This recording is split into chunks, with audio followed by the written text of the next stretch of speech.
falha a memória. Capítulo 16.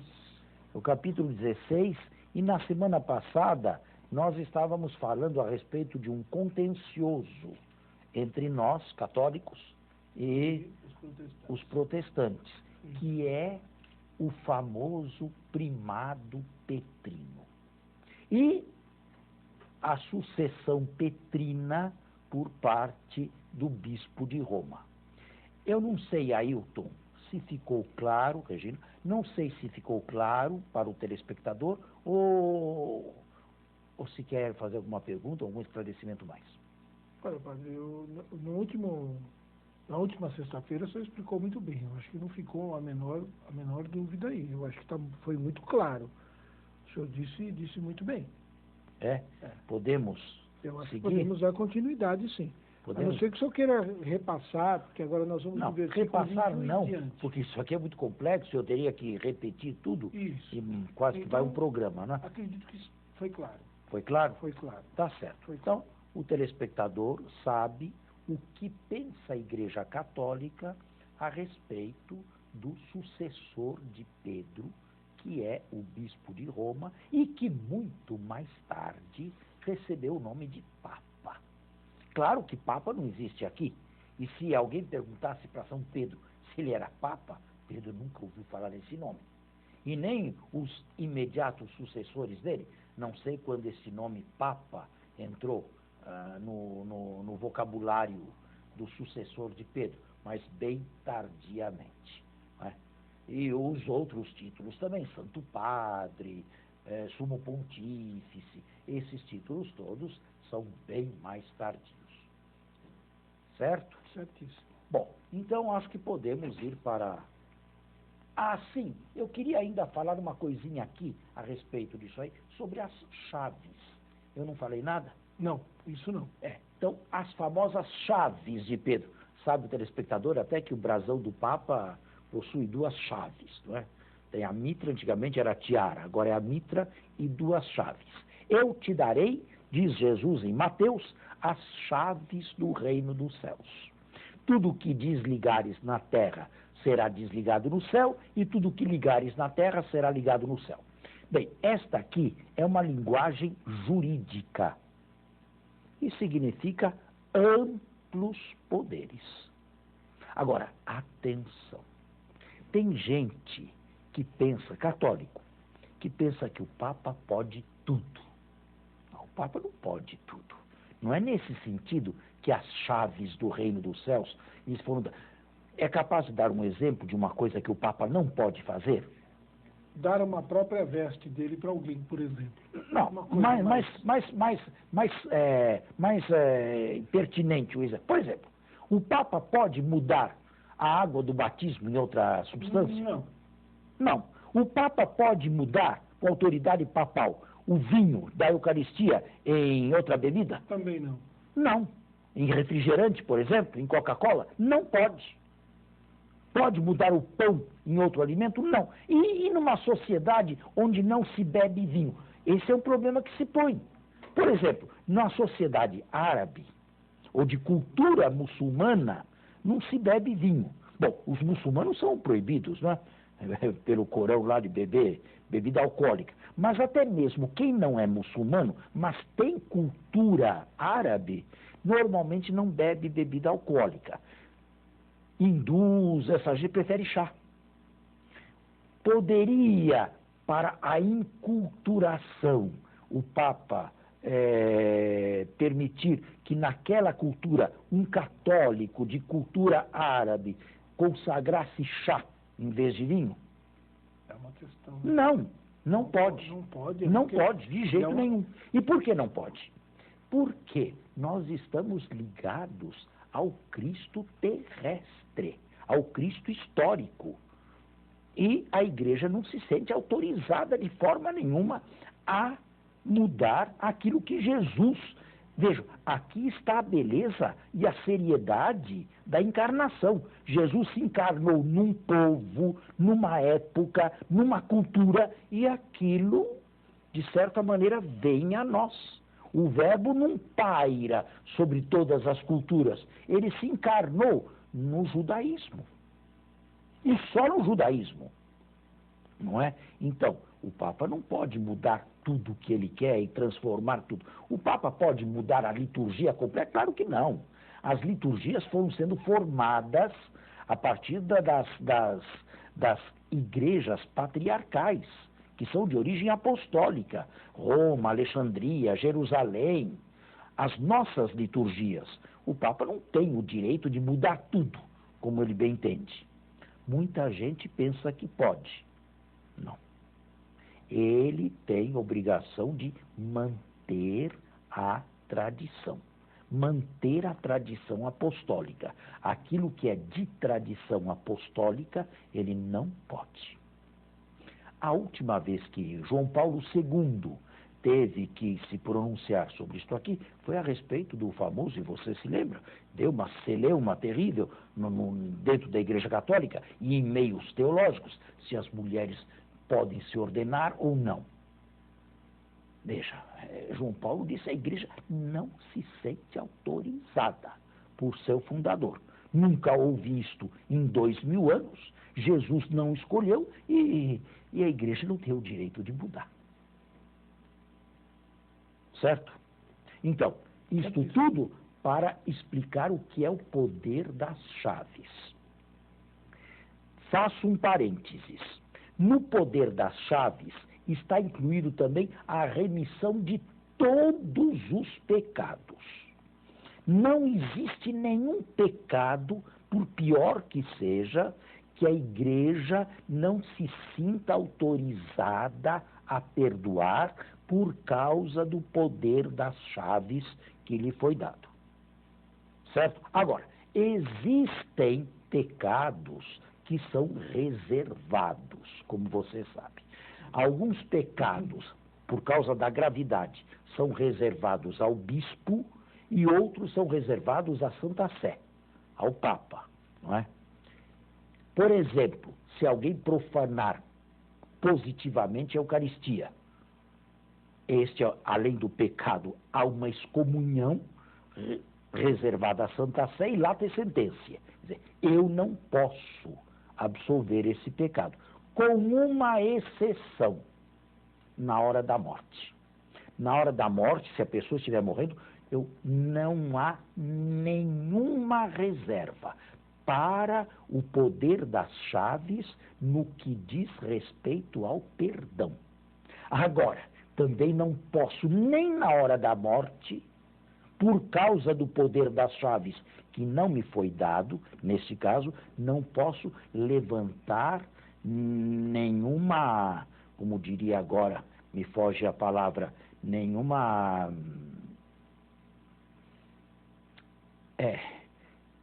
não posso dar nenhuma dispensa. Por exemplo, se uma pessoa é padre, deixou o ministério, se uniu com uma mulher, sem dispensa papal, na hora da morte, eu posso absolvê-la? Se ela estiver arrependida do que fez, eu posso, porque não há pecado imperdoável na hora da morte. Porém, dispensá-la do celibato e do restante, nem na hora da morte eu posso. Dispensá-la, dar dispensa, não. Perdoar um pecado, se ele estiver arrependido, sim. Dispensar de forma alguma. Entendeu? Sim. Dá para entender? Isso tudo a respeito do poder das chaves. Eu te darei as chaves do reino dos céus. Se ele recuperar a vida, ele não está dispensado. Não. Se ele... Eu posso absolvê-lo e devo absolvê-lo se ele está arrependido. Se ele não vier a falecer, ele tem 1 mês para recorrer à Santa Sé, sob pena de recair na mesma excomunhão. Quer dizer, não é que resolveu o problema ali, está resolvido. Tá dado. Não. Se ele não vem a falecer, ele qualquer outro caso, né, tem 1 mês para recorrer sob pena de voltar à mesma excomunhão. Certo? Muito bom. Bem, isso é coisa que não acontece, graças a Deus, aí. Bom, o telespectador deve saber que existem pecados que são reservados e aos quais está unida uma excomunhão. Quais são? Aborto. Espera lá, não. Vamos primeiro por ordem de gravidade. Vamos aos que estão reservados à Santa Sé. Profanação da Eucaristia. Sim. Segundo, injúria física ao sumo pontífice, ao Papa. Não injúria verbal, injúria física. Terceiro, ordenação de bispo sem mandato apostólico. Mas esse é um pecado que só um outro bispo é capaz de cometer. Não é? Ordenar um bispo sem mandato apostólico. Quarto, a absolvição do cúmplice em pecado. Sobretudo se trata de pecado de sexo. Se algum padre tivesse um caso, um carnal com uma mulher, ele não pode absolvê-la. Caso absolva, a absolvição é inválida e ele está excomungado. Quinto, que mais agora eu não me lembro de tudo, o padre que violasse positivamente o segredo da confissão. Esses são pecados reservados. Nós temos que fazer um intervalo e voltamos. Estamos de volta. Eu mostrei quais são os pecados reservados à Santa Sé. Na hora da morte, repito, posso absolver tudo, mas se a pessoa não vier a falecer, ela tem 1 mês para recorrer, sob pena de voltar à mesma excomunhão. Nós temos um caso aí recente, daquele bispo que ordenou alguém aí. Quem? Ordenou outro bispo? Um bispo que ordenou um outro... daqueles do Lefebvre? Isso. Foram todos excomungados. Agora, há 1 ano, 2 atrás, o Papa levantou a excomunhão deles porque eles reconheceram a autoridade papal. Mas eles foram excomungados, claro, porque foi uma ordenação ilícita, não é? Foi uma ordenação sem um mandato apostólico, sem autorização do Papa. Aproveitando a oportunidade, o senhor poderia esclarecer o público que está em casa essa questão da excomunhão? Porque as pessoas pensam que é a igreja que está dispensando alguém, mandando alguém embora. E não é bem isso. Não, é a igreja, sim. É a igreja, mas a pessoa, pelo ato em si, ela já... Todos esses pecados que eu citei aqui, pelo simples fato de serem cometidos, já levam consigo a excomunhão. Quer dizer, a pessoa se põe fora da igreja. Pelo fato de ter cometido essa ação tão grave. Tem outro também, outra excomunhão, e esta é importante que o povo saiba, é a apostasia. Isto é, o abandono formal da fé. Agora, entendam, porque aqui no Brasil, isso aqui acontece a mais no poder, né? Gente que vive girando aí por religiões. É que, infelizmente, sabe, a cabeça, não é? Porque trocar de religião 3 vezes por ano, que significa uma coisa dessa, não é? Para quem tem juízo, para quem tem um pouco de bom senso. E normalmente essas pessoas não têm crítica para fazer um negócio desse. Não se troca de religião. Nem o muçulmano jamais troca de religião. Agora um católico deixa de ser católico, passa para esta igreja, amanhã passa para aquela, depois da manhã para... Não tem sentido. É claro que a pessoa que deixar a igreja católica e formalmente entrar numa outra igreja, por exemplo, for ser batizada de novo, rebatizada numa outra igreja protestante, estou dando um exemplo, está excomungada também. Agora, a pessoa pode sair da igreja e ser excomungada da igreja. O que o telespectador tem que entender é que ela não pode voltar à igreja por própria conta. Se ela foi excomungada, ou se ela se excomungou, ela não pode voltar mais. Não é uma porta aberta para se entrar e sair a hora que quiser. Pode sair, entrar não. Se trata de uma censura eclesiástica, a censura eclesiástica tem que ser levantada por um sacerdote que tenha delegação do bispo ou da Santa Sé, dependendo do caso. Nenhuma pessoa excomungada pode simplesmente, bom, resolver ser católico de novo. Não, você tem que ser recebido novamente na Igreja Católica, você tem que abjurar na frente de 2 testemunhas e do sacerdote delegado pelo bispo. O erro em que você incorreu, tem que realizar o ato de fé, e aí a isto se dá o nome de recepção em foro externo, e depois de ter sido recebida em foro externo, aí ela pode se confessar e se reconciliar em foro interno. A questão da profissão de fé? Não tem que batizar de novo, não. Mas tem que ser recebida novamente. Tem que fazer uma nova profissão de fé? Isso tem. E na frente do sacerdote delegado e de 2 testemunhas, cuja documentação tem que ser por escrito, uma ata do que foi feito, deve ser uma cópia na paróquia ficar, como um batismo, e outra cópia deveria ser mandada para a cúria. É a mesma coisa se um luterano, por exemplo, quiser ser católico. Ele nunca foi católico. Ele é luterano, foi batizado na igreja luterana, nasceu lá, etc. Agora ele quer ser católico. Ele precisa ser batizado de novo? Não, porque o batismo lá é válido. Ele tem que ser recebido desta maneira. Ele tem que abjurar, ele tem que fazer a profissão católica na frente de 2 testemunhas e do sacerdote delegado, e aí ele pode ser considerado católico. E nesse caso, logo depois, ele se reconcilia, se ele quiser, em foro interno, que é a confissão.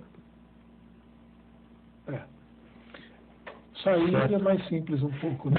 Bem. E existe a outra excomunhão, que é esta reservada ao bispo, que é a excomunhão do aborto, né? Sim. Do aborto direto e procurado. Não que aconteceu. Isso não.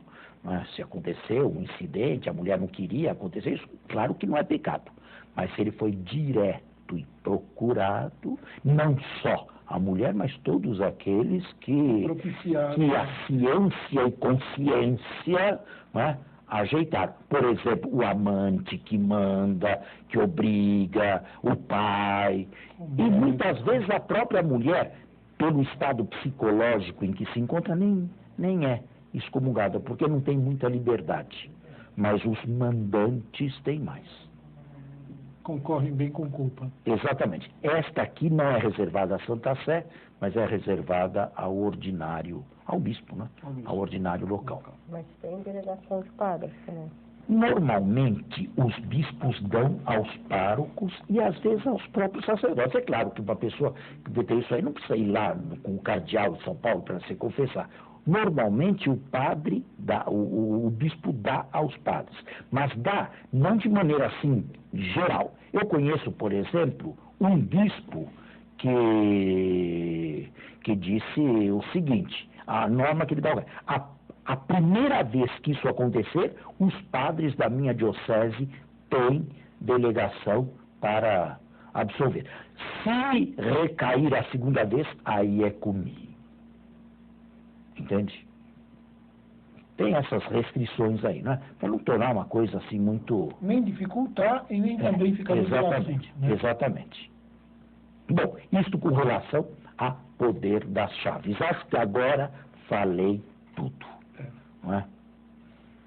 Bom, sabe, a gente sempre pode acrescentar alguma coisa, não é? A igreja tem plena jurisdição por causa do poder das chaves com relação aos católicos. A igreja não tem jurisdição sobre outras igrejas. É claro que o Papa não tem jurisdição sobre um ortodoxo, ou sobre um protestante, ou sobre um anglicano. Aí não. A jurisdição papal e episcopal recai sobre aqueles que estão formando a igreja católica. E outra particularidade, só para quem está neste mundo. Se a pessoa partiu deste mundo, está fora da jurisdição da igreja.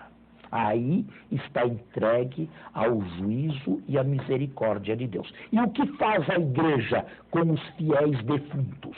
Ela não tem mais nenhuma jurisdição sobre eles. Ela oferece sufrágios, orações e, sobretudo, o sacrifício da missa para os defuntos, para que eles já foram. Vez por outra, a igreja beatifica alguém ou até canoniza, não é? Mas é importante o senhor dizer que essa jurisdição da igreja é sobre o povo católico.